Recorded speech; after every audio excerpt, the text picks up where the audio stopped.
Hello friends, welcome to మన ఊరి వంటలు.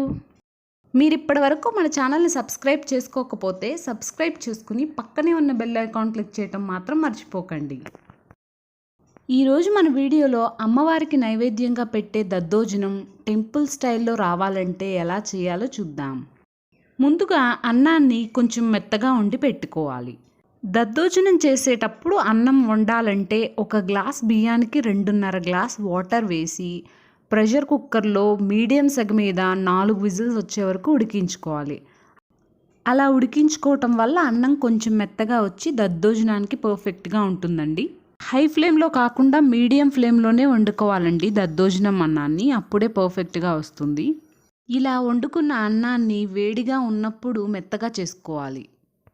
ఇప్పుడు ఆ అన్నంలో కొద్దిగా ఉప్పు, కొద్దిగా పెరుగు, కొద్దిగా పాలు వేసుకుని కలుపుకోవాలి.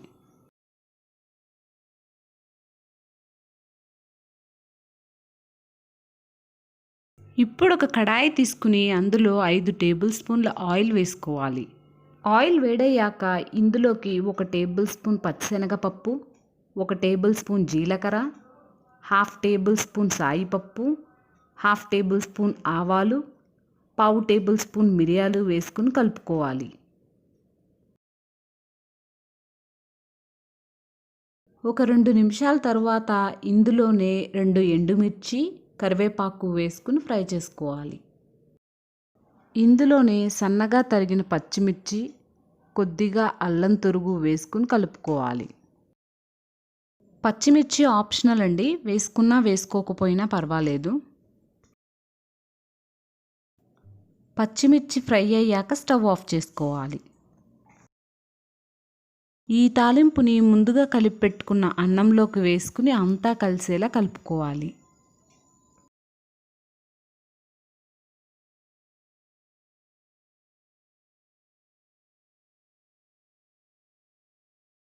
ఫైనల్గా కొద్దిగా కొత్తిమీర వేసుకుని కలుపుకోవాలి. అంతే అండి, దద్దోజనం రెడీ అయిపోయింది. మీరు కూడా దద్దోజనం ఈ విధంగా మీ ఇంట్లో తయారు చేసి అమ్మవారికి నైవేద్యంగా సమర్పించి అమ్మవారి ఆశీస్సులు పొందండి. ఈ వీడియో కనుక మీకు నచ్చినట్లయితే లైక్ చేసి మీ ఫ్రెండ్స్ అండ్ ఫ్యామిలీతో షేర్ చేయండి. మరెన్నో ఇంట్రెస్టింగ్ వీడియోస్ కోసం మా ఛానల్ని సబ్స్క్రైబ్ చేసుకోండి. Thank you for watching.